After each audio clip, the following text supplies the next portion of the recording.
जय भीम दोस्तों, मैं सत्यपाल फिर से आपके सामने बड़ी खबर के साथ। जो कर्नाटका में चुनाव हो गया है, उस चुनाव में कांग्रेस का विजय होने का संभावना दिखाई दे रहा है। हर टीवी चैनल खबरें, हर न्यूज़पेपर बता रहे हैं कि कांग्रेस जो है सो अग्रणी स्तर पर है, आगे है। कांग्रेस की सीटें ज़्यादातर आने की संभावना है और कांग्रेस की सरकार वहां पर बनेगी, ये दावा किया जा रहा है। हर अखबार में, हर टीवी चैनलों के सर्वे के मुताबिक कांग्रेस की ही ज़्यादा सीटें आने का संभावना दिखाई दे रही है। कांग्रेस का वहां पर मुख्यमंत्री बनेगा, ऐसा दावा किया जा रहा है।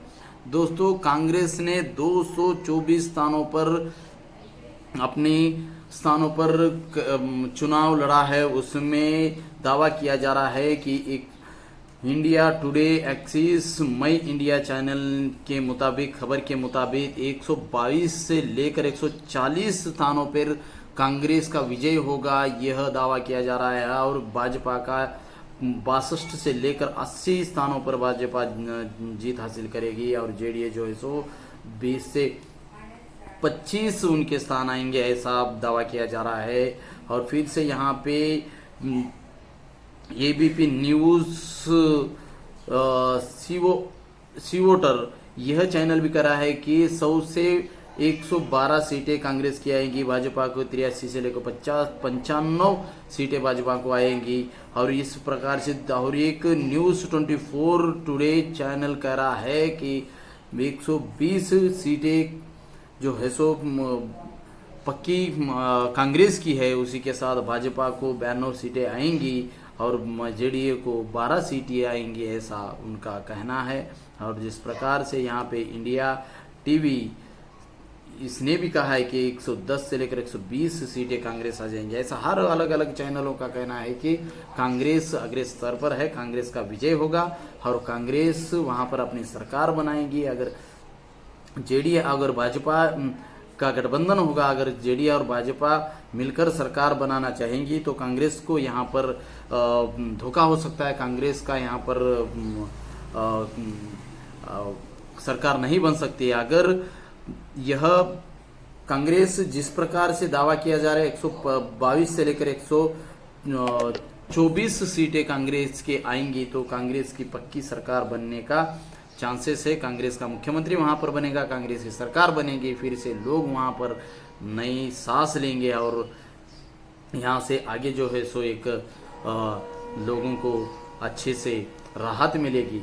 और यह अब लोगों को समझना होगा कि जिस प्रकार से बाबा साहब ने इनको one man one vote one value दिया है, इस वोट को इस्तेमाल करके, इस हथियार को इस्तेमाल करके लोगों ने हर जो कोई भी पार्टी हो, अगर उसके तेवर बदल जाते हैं, वो अगर जनमानस के हित के लिए काम नहीं करती है तो उसको फट से अगले बारी में ही निकाल के उखाड़ कर फेंक देना चाहिए। भाजपा जिस प्रकार से देश के लोगों के हक और सहूलत छीन रही है, उनके उद्योग धंधे छीन रही है, लोगों को रोड के ऊपर लाने का प्रयास कर रही है बीजेपी, उस बात को पहचान कर बीजेपी का जो ढोंग है, बीजेपी जो अच्छापन का ढोंग कर रही है, उसको लोगों ने पहचान कर अभी रिवर्स उनके ऊपर हो रही है पब्लिक। अभी बीजेपी का हल्लू हल्लू से उसका पतन होने जा रहा है, देश में उनके सीटें कम होते जा रही है। अनेक राष्ट्रों में बीजेपी हार चुकी थी, जैसे पिछले बारी में महाराष्ट्र में भी हार चुकी थी, लेकिन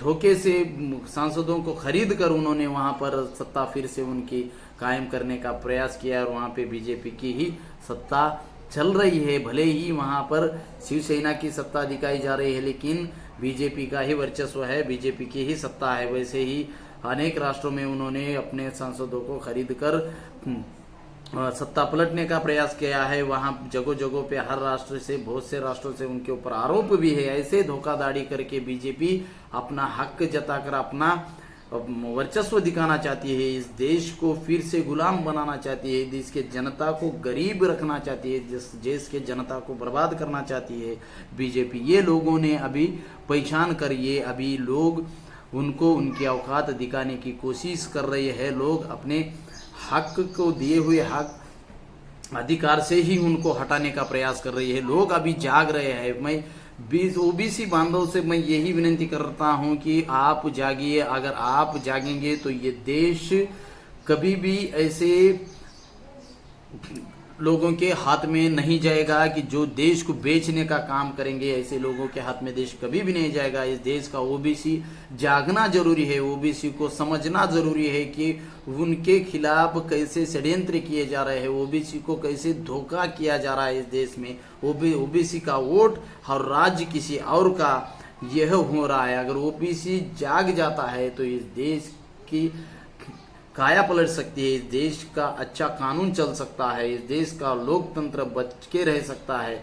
इस देश का जो लोकतंत्र धोखे में है, खतरे में है, तो उसको भी बचाने की संभावना ज़्यादा बढ़ सकती है। लेकिन इस देश का SC ST समाज जो है वो भी ज़्यादातर जगने की ज़रूरत है, वो सतर्क रहने की ज़रूरत है कि उनके भी हक सहूलत कैसे छीने जा रहे हैं। तो अभी कर्नाटक में जिस प्रकार से लोगों ने समझा है, वोटिंग किया है, उस प्रकार से हर राष्ट्र में भी लोग अभी समझने का प्रयास कर रहे हैं। बीजेपी का जो ढोंग है वो लोग समझ रहे हैं, बीजेपी की जो धोखाधड़ी है वो समझ रही है। बीजेपी विद्या आरोग्य के ऊपर कुछ भी ध्यान नहीं दे रही है, सिर्फ मंदिर करके लोगों को आपस में झगड़ा करवाने में हिंदू मुस्लिम करके लोगों को उकसा कर इस देश में अशांति पैदा करने का एक काम कर रही है। देश को एक वर्ग में बांट रही है, देश में जातिवाद को बढ़ावा दे रही है। इस पार्टी को कौन रखना चाहेगा, ये समझकर लोगों ने अभी